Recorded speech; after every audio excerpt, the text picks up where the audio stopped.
सीते तुम्हारी इच्छा हो तो तुम शत्रुघ्न, वनराज सुग्रीव अथवा राक्षस राज विभीषण के पास भी रह सकती हो। जहाँ तुम्हें सुख मिले वहीं अपना मन लगाओ। जहाँ तुम्हें सुख मिले वहीं अपना मन लगाओ। सीता जी कह रही हैं, राम जी आपके साथ मेरा मन लग रहा है, आपके साथ मुझे सुख मिलेगा। तुम्हें अपनी गोद में उठाकर ले गया और तुम पर अपनी दूषित दृष्टि डाल चुका है। ऐसी दशा में अपने कुल को महान बताता हुआ मैं फिर तुम्हें कैसे ग्रहण कर सकता हूँ। अपने मुख से निकले हुए वचनों की यानी कि शब्दों की कीमत समझता है, लेकिन ये तो ईश्वर हैं, राजा हैं, मनुष्यों में भी राजा हैं, उनसे कम से कम ऊंचे ओहदे पर हैं।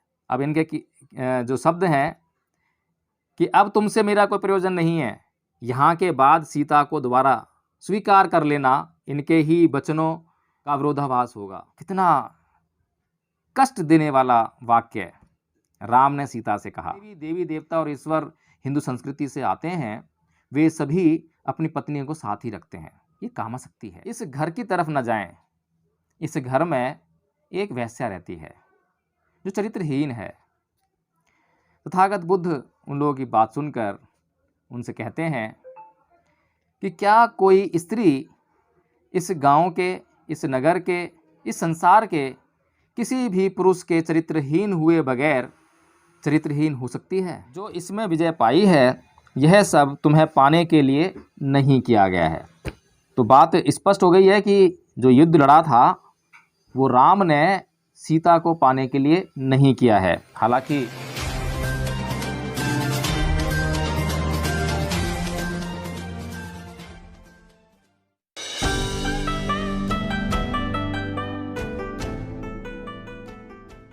जय भीम, नमो बुद्धाय। साथियों आज हम चर्चा करेंगे रामायण पर, एक बहुत ही महत्वपूर्ण विषय। इससे पहले कि मैं रामायण के उस अंश पर जिसमें कि राम सीता की अग्नि परीक्षा लेते हैं उस विषय पर चर्चा करूं, उससे पहले रामानंद सागर के द्वारा लिखी गई रामायण के इस पार्ट को दर्शाने के बाद, इस सीरियल के इस हिस्से को फिल्मांकन और प्रस्तुतिकरण के बाद रामानंद सागर जी इस कहानी में लाग लपेट करने का प्रयास करते हैं। क्या लाग लपेट है उस को समझने से पहले आप ये रामानंद सागर की बात सुनिए। अब वो समय आ गया है जब हमें महत्वपूर्ण नरलीला करनी है। हे अग्निदेव, मैं सीता को कुछ काल के लिए आपके संरक्षण में छोड़ता हूं। अहो भाग्य हमारे। सीता धन्यवाद। ये प्रसंग तो साथियों आपने सुना कि रामानंद सागर जी कह रहे हैं कि उन्होंने जिस रामायण से ये जो संदर्भ है लिया है फिल्मांकन करने के लिए, लोगों को दिखाने के लिए, यह जो है उन्होंने बड़े अध्ययन के बाद लिया है और जो प्रमाणिक है उसी को लिया है। सबसे पहली बात तो यह है साथियों कि रामायण एक प्रमाणिक ग्रंथ नहीं है। यह ऐतिहासिक तौर पर प्रमाणित नहीं है, इसका कोई साक्ष्य नहीं है। फिर भी जो रामानंद सागर जी कह रहे हैं कि सीता जी की जो अग्नि परीक्षा हुई उसका जो विधान है वो पूर्व निश्चित था। पहले से ही जो कुटी में जहाँ पर राम और सीता रहते थे वहाँ पर अग्निदेव से जो उनके बीच में कॉन्ट्रैक्ट हुआ था, उस कॉन्ट्रैक्ट के माध्यम से सीता को पहले से ही राम ने अग्निदेव को सौंप दिया था और जो बाद में सीता रह गई वो सीता की छाया मात्र थी। साथियों इस तरह का कथन जो है किसी अन्य रामायण में आपको नहीं मिलेगा। सिर्फ और सिर्फ तुलसीदास रचित रामचरितमानस में ही मिलेगा और इसीलिए हम बार बार इस बात पर संदेह करते हैं कि गली नुक्कड़ में जो सुंदरकांड का पाठ होता है या कोई भी रामायण की बात करता है तो कभी भी हम उनके मुख से वाल्मीकि रामायण की बात नहीं सुनते। हम केवल और केवल गोस्वामी तुलसीदास द्वारा रचित रामचरितमानस की ही बात करते उनको सुनते हैं। ऐसा क्यों है? ऐसा इसलिए है कि वाल्मीकि रामायण ढोल की पोल खोल देती है। उसमें किसी प्रकार की श्रद्धा राम के प्रति नहीं है। राम को राम कहकर ही पुकारा गया है। राम को ना तो भगवान कहा है और ना ही श्री राम कहा है, केवल राम कहा है, रामस्य, राम ही कहा है। तो जो अनुवादक है, हालांकि उसने भगवान भी लगा दिया, श्री भी लगा दिया, बहुत श्रद्धा प्रकट करने का अपने आप से प्रयत्न किया है, लेकिन दोनों रामायण की तुलना करने पर दूध का दूध और पानी का पानी हो जाता है। तो साथियों, मैं पहले आपको जो है वाल्मीकि रामायण का वह प्रसंग सुनाता हूँ पढ़कर, जिसमें कि जो राम हैं वो सीता के लिए क्या कह रहे हैं। राम ने रावण का वध कर दिया, उसकी हत्या कर दी, लंका विजय कर ली। सीता को जब विभीषण के द्वारा लंका से राम के पास लाया जाता है तो उससे पहले लंका में ही सीता नहाती धोती हैं, सुसज्जित होती हैं, श्रृंगार करती हैं, वस्त्र आभूषण वगैरह पहनती हैं। उसके बाद जो है वह राम के सामने आते हैं, और जब राम के सामने आती हैं तो वे पालकी में आती हैं, आवरण में होती हैं। तो राम सीता के लिए कहते हैं विभीषण से कि सीता को किसी भी आवरण की आवश्यकता नहीं है, जो पति का उसके लिए सत्कार है और सम्मान है वही उसका आवरण है। साथियों, ये बात तो मुझे थोड़ी अच्छी लगी कि कम से कम ये शब्द अच्छे हैं एक स्त्री के लिए। जो आज हम देखते हैं कि स्त्रियां पर्दा प्रथा के प्रति कितनी ज़्यादा आसक्त हैं और पर्दे से अपने आप को बाहर खुद नहीं लाती हैं, पुरुषों की तो बात छोड़िए। तो खैर, अब जब सीता राम के सम्मुख आती है तो सीता को राम क्या कहते हैं। सीता को राम कहते हैं, अपने तिरस्कार का बदला चुकाने के लिए मनुष्य का जो कर्तव्य है वह सब मैंने अपनी मान रक्षा की अभिलाषा से रावण का वध करके पूर्ण किया। जैसे तपस्या से भावित अंतःकरण वाले परमात्म स्वरूप का चिंतन करने वाले महर्षि अगस्त्य ने वातापी और इलवल के भय से जीव जगत के लिए दुर्गम हुई दक्षिण दिशा को जीता था, उसी प्रकार मैंने रावण के बस में पड़ी हुई तुमको जीता है। साथियों, यहाँ पर बोलते हैं जीता है, यानी कि सीता जो है एक ऐसी वस्तु है जिसको हारा और जीता जाए, क्योंकि ये जो हिंदू धर्म की जो संस्कृति है ये इसके दोष परिलक्षित होते हैं इस बात से। महाभारत में भी स्त्री को ऐसी ही वस्तु बनाकर पेश किया गया, जीत और हार का। स्त्री को स्त्री नहीं, स्त्री की अस्मिता को बिल्कुल भी मान और सम्मान कभी मिला ही नहीं है। उसको हमेशा एक वस्तु की तरह ही लोगों के सामने प्रस्तुत करने का प्रयास हिंदू संस्कृति ने किया है, और यहाँ पर भी वही हो रहा है। तो उसके आगे बोलते हैं, तुम्हारा कल्याण हो। तुम्हें मालूम होना चाहिए कि मैंने जो यह युद्ध का परिश्रम उठाया है तथा इन मित्रों के पराक्रम से जो इसमें विजय पाई है, यह सब तुम्हें पाने के लिए नहीं किया गया है। तो बात स्पष्ट हो गई है कि जो युद्ध लड़ा था वो राम ने सीता को पाने के लिए नहीं किया है। हालांकि बाद में इस चैप्टर में काफ़ी लाग लपेट की गई है। बहुत सारे देवता, ईश्वर, ब्रह्मा प्रकट होते हैं और नाना प्रकार से राम को समझाने का प्रयास करते हैं कि भाई तुम तो कोई साधारण मनुष्य नहीं हो, तुम विष्णु का अवतार हो, तुम ये जान क्यों नहीं पा रहे हो। अब पता नहीं कैसी कैसी बातें अजीब अजीब सी। कई बार तो राम ऐसा व्यवहार करते हैं मनुष्य रूप में कि वो स्वयं को विष्णु मानते हैं, जानते हैं सब कुछ जो है, और अभी भूल जाते हैं। तो ये जो बातें हो रही हैं बिल्कुल साधारण और निम्न कोटि के मनुष्य के जो मन की गहराइयों में छुपे हुए विचार होते हैं, जिस तरह का विचार वो सोचता है, वही बातें जो है राम के मन से निकल रही हैं। राम के मन से ऐसा कुछ भी नहीं निकलेगा जो कि कोई जो साधारण मनुष्य होता है उससे भी थोड़ा सा ऊपर उठकर वे सोच सकते हैं, और इसको कई बार सीता ने अपने मुख से कहा भी है। तो उसके बाद कहते हैं कि सदाचार की रक्षा, सब ओर फैले हुए अपवाद का निवारण तथा अपने सुविख्यात वंश पर लगे हुए कलंक का परिमार्जन करने के लिए ही यह सब मैंने किया है। अब देखिए उनका जो है सुविख्यात वंश, एक और तो विष्णु का अवतार कहते हैं और ईश्वर हैं। अब मुझे यहाँ पर जो है एक घटना याद आती है तथागत बुद्ध की।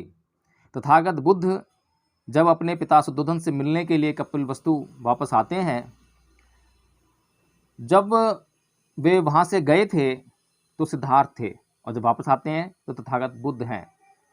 और वे कपिलवस्तु में जब प्रवेश करते हैं तो अपनी दैनिक चर्या की भांति वे भिक्षाटन करते हुए प्रत्येक घर, किसी भी प्रकार का भेदभाव न करते हुए प्रत्येक घर से भिक्षाटन करते हुए वे अपने घर की तरफ आगे बढ़ते हैं। ऐसा जानकर, ऐसा देखकर राजा शुद्धोधन बहुत पीड़ित होते हैं और वे आकर बुद्ध से कहते हैं कि आप ऐसा क्यों कर रहे हैं? आपको पता नहीं है कि हमारे खानदान में आज तक किसी ने भिक्षाटन नहीं किया है? तो भगवान बुद्ध राजा शुद्धोधन को उत्तर देते हैं कि हे राजन, वे आपकी वंश परंपरा होगी, वे आपके खानदान की परंपरा होगी, पर मेरी जो वंश परंपरा है उसमें तो भिक्षाटन करके ही खाने की व्यवस्था है। मेरी परंपरा बुद्धों की परंपरा है। देखिए, ग्रेड चेंज होते ही कोई व्यक्ति साधारण है और साधारण व्यक्ति रहते हुए उसने पढ़ाई लिखाई की, डॉक्टर बन गया, इंजीनियर बन गया, आईएएस बन गया, आईपीएस बन गया। जब उसका ग्रेड चेंज होता है तो उसकी वंश परंपरा भी चेंज हो जाती है। ये साधारण सी बात है। और आप देखेंगे कि अपने उस साधारण जीवन से निकलकर ये लोग डॉक्टर, इंजीनियर, वकील, जज, आईएएस, आईपीएस कभी भी साधारण व्यवहार नहीं करते हैं। तो व्यवहार जो है स्तर के हिसाब से चेंज हो जाता है। लेकिन ये देखिए, ईश्वर हैं, अवतार हैं, लेकिन फिर भी इनका जो कुल कौन सा है? इनका कुल है वो जिसके घर में पैदा हुए हैं। अब पता नहीं किस तरीके से इन लोगों ने जो वो किया है। तो आगे कहते हैं, तुम्हारे चरित्र में संदेह का अवसर उपस्थित है। सीधी सी बात है। जो साधारण मनुष्य होते हैं, निम्न कोटि के जो मनुष्य होते हैं, उनके मन में प्रत्येक स्त्री के प्रति संदेह सदैव उत्पन्न रहता है, उपस्थित रहता है। अब यहाँ पर एक और घटना मुझे याद आती है भगवान बुद्ध की। भगवान बुद्ध किसी नगर में, उस नगर के किसी गांव में भिक्षाटन कर रहे होते हैं।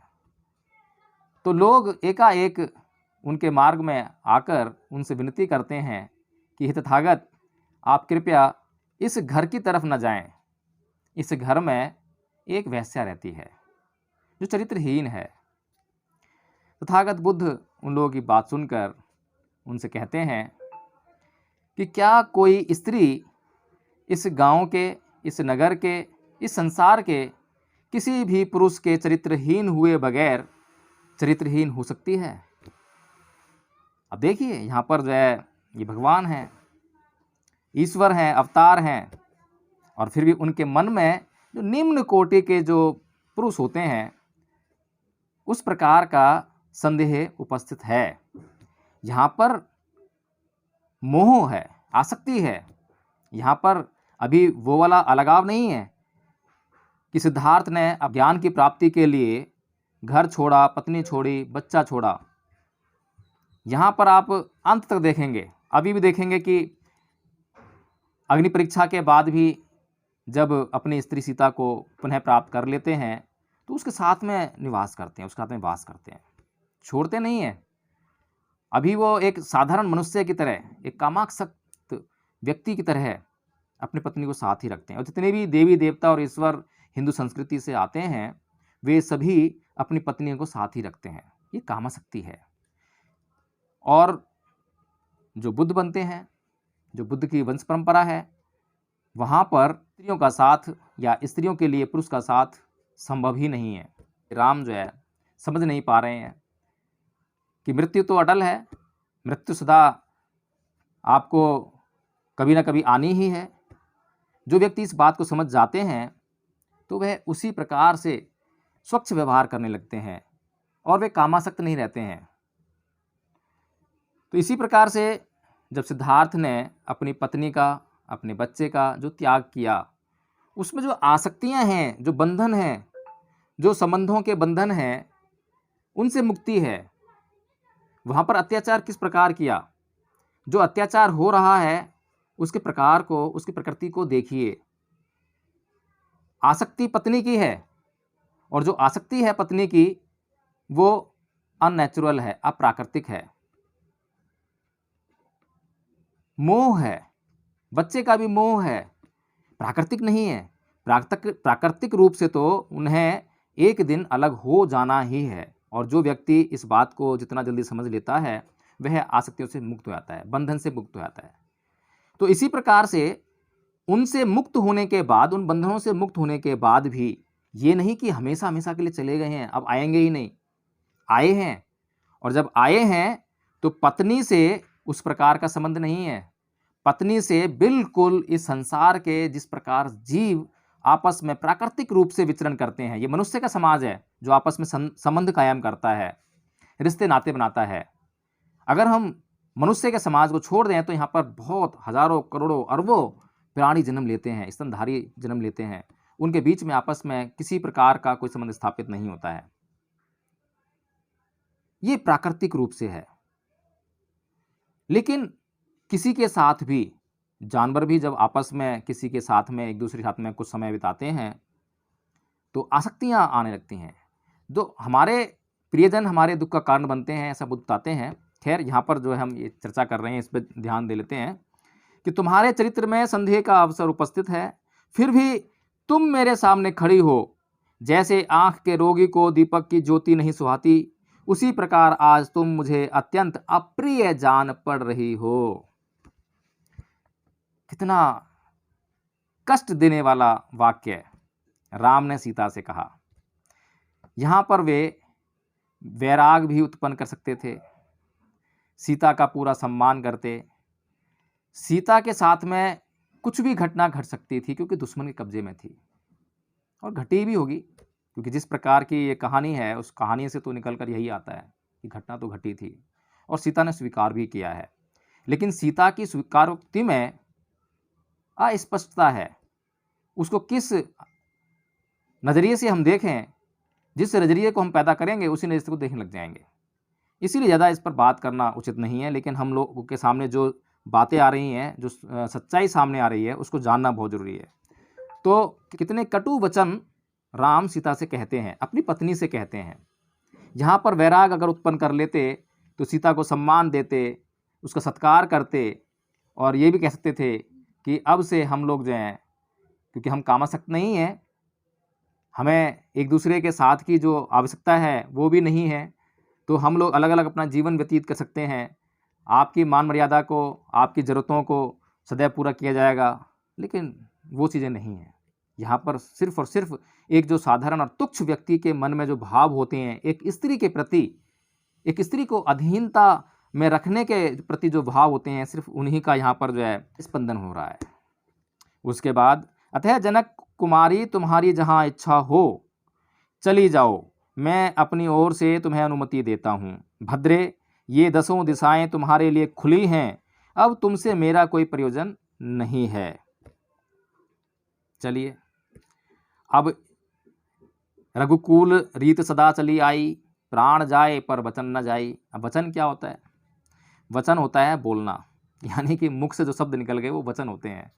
प्रॉमिस नहीं है ये कि मैं कोई किसी शपथ लेके कह रहा हूँ, ये वचन होते हैं कि मुख से जो वचन निकल गया उसकी कीमत होती है। एक साधारण मनुष्य भी अपने मुख से निकले हुए वचनों की, यानी कि शब्दों की कीमत समझता है। लेकिन ये तो ईश्वर हैं, राजा हैं, मनुष्यों में भी राजा हैं, उनसे कम ऊंचे ओहदे पर हैं। अब इनके जो शब्द हैं कि अब तुमसे मेरा कोई प्रयोजन नहीं है, यहाँ के बाद सीता को दोबारा स्वीकार कर लेना, इनके ही वचनों का विरोधाभास होगा। अग्नि परीक्षा लेंगे, अग्निदेव सीता को गोदी में उठाए हुए प्रकट होंगे और इनको देंगे तो ये उसको स्वीकार कर लेंगे। कौन ऐसा कुलीन पुरुष होगा जो तेजस्वी होकर भी दूसरे के घर में रही हुई स्त्री को केवल इस लोभ से कि यह मेरे साथ बहुत दिनों तक रहकर सौहार्द स्थापित कर चुकी है, मन से भी ग्रहण कर सकेगा? सारी बात तो मन की है। राम जी जो है मन के आधार पर चलते हैं, मन उनके बस में नहीं है, वे मन के बस में हैं। जितनी बातें कह रहे हैं उसमें जो है बिल्कुल यही बात परिलक्षित हो रही है कि मन पर उनका कोई नियंत्रण नहीं है। उनके शब्द बता रहे हैं। क्रोध भी उन्होंने बहुत बार किया है, तो रामायण में दिखाया है, रामानंद सागर जी ने अपने रामायण में दिखाया, खूब क्रोध खूब किया है, हत्याएं की हैं, हिंसा की है। ईश्वर हैं, चमत्कार भी हैं, ऐसे ऐसे बाण हैं उनके पास कि समुद्र सुखा सकते हैं, पर ऐसे बाण नहीं है कि वो दुश्मन के जो चित्त को परिवर्तित कर दें, उसको शुद्ध कर दें। ऐसे बाण नहीं है उनके पास। रावण तुम्हें अपनी गोद में उठाकर ले गया और तुम पर अपनी दूषित दृष्टि डाल चुका है। ऐसी दशा में अपने कुल को महान बताता हुआ मैं फिर तुम्हें कैसे ग्रहण कर सकता हूँ। बिल्कुल स्वाभाविक सी बात कही है। कोई भी कामुक व्यक्ति, कामासक्त व्यक्ति किसी भी स्त्री का जब अपहरण करेगा तो जिस प्रयोजन से उसने अपहरण किया है पहले तो उस प्रयोजन को पूरा करेगा। अगर किसी स्त्री का अपहरण उसने किया है उसके गहने लूटने के लिए तो वह गहने ही लूटेगा,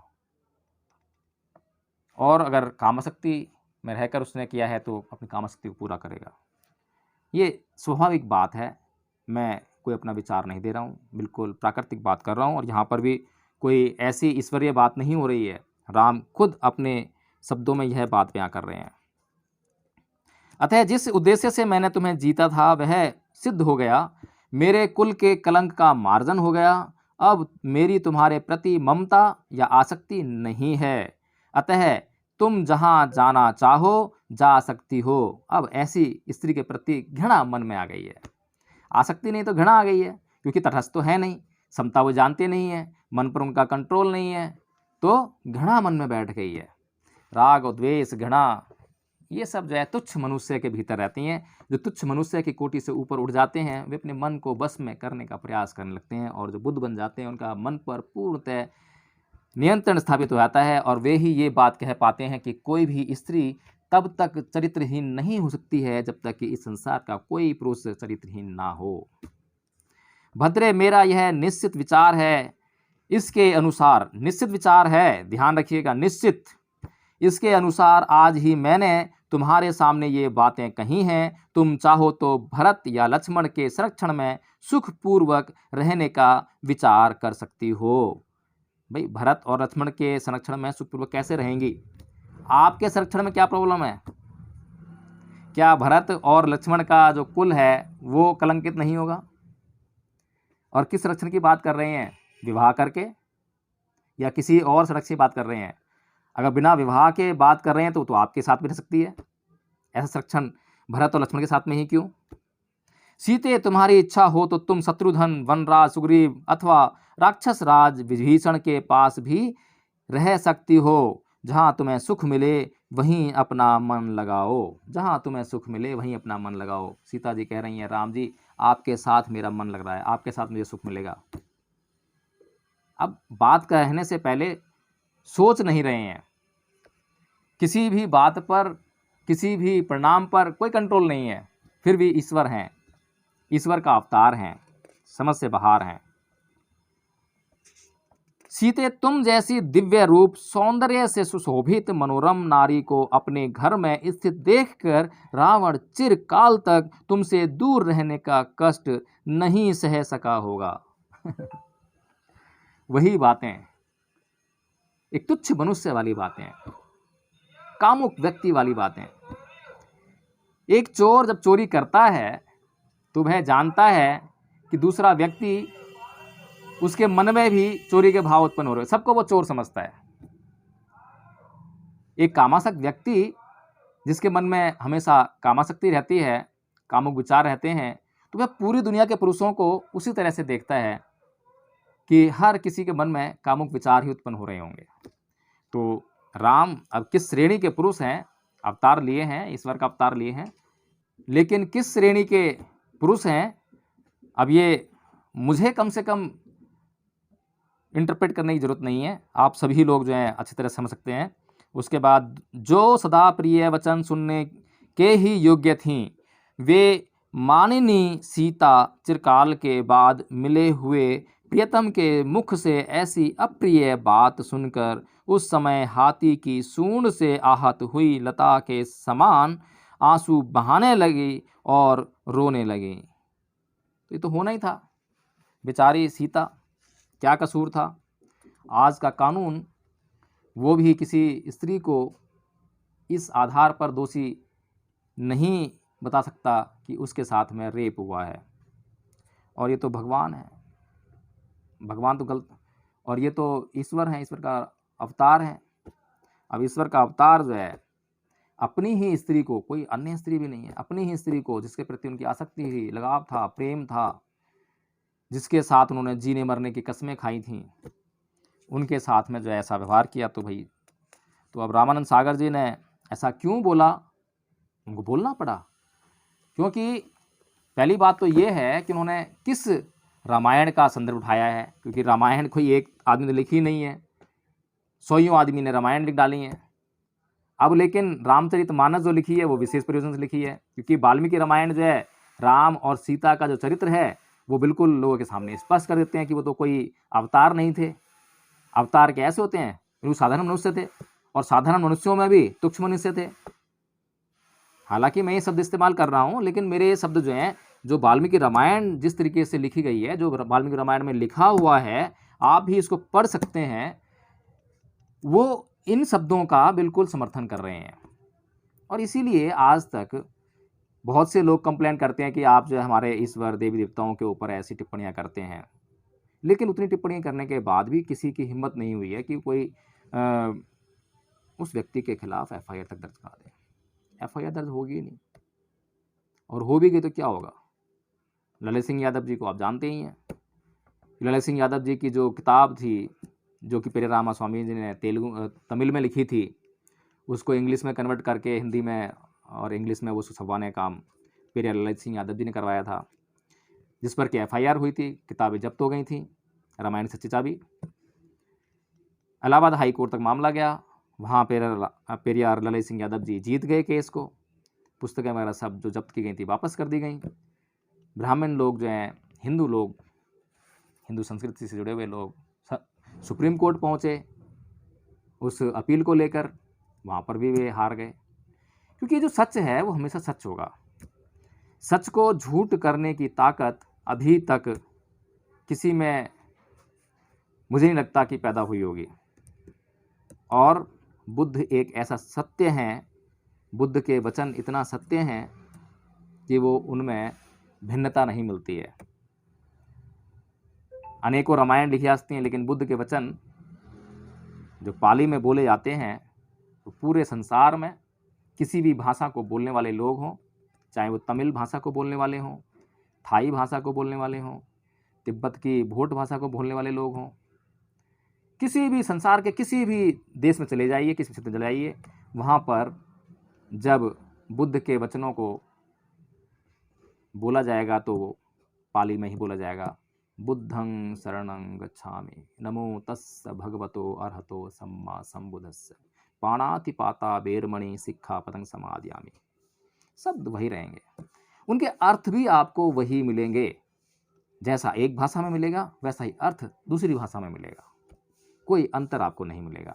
ऐसा नहीं है कि वाल्मीकि रामायण कुछ कह रही है, बिल्कुल ही अलग कह रही है, संदर्भ भी अलग कर दिया है, और उसको फिर लिपापोती करने के लिए एक अलग रामायण लिखी आती है, श्रद्धा से भरी हुई रामायण लिखी आती है, रामचरितमानस। जितनी भी अब तक चर्चा हुई है इस प्रसंग पर, उसको आपने सुना, मैंने आपके सामने पढ़कर सुनाया है। आप खुद से आकलन कर सकते हैं, और ये पुस्तक दिखा रहा हूँ, आप इस पुस्तक को देख सकते हैं।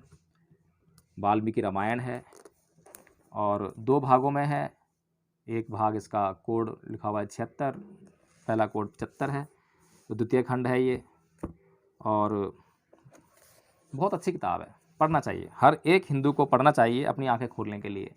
और जो हिंदू दूसरों पर लाछन लगाते हैं, प्रश्न करते हैं, दूसरे धर्मों के बारे में बोलते हैं, उन्हें विशेष तौर पर सबसे पहले अपने धर्म का अच्छी तरह अध्ययन कर लेना चाहिए।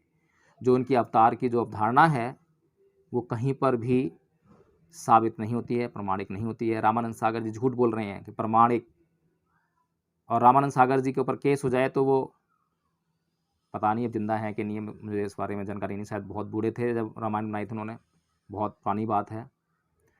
लेकिन प्रमाणिक कह तो गए वो, लेकिन साबित नहीं कर पाएंगे, साबित नहीं कर सकते प्रमाणिक है। प्रमाणिक सिर्फ एक बात से है कि वाल्मीकि रामायण जो लिखी हुई है, इसमें से जो निकाल के मैं बताऊंगा, जो मैंने बताया है, प्रमाणिक है।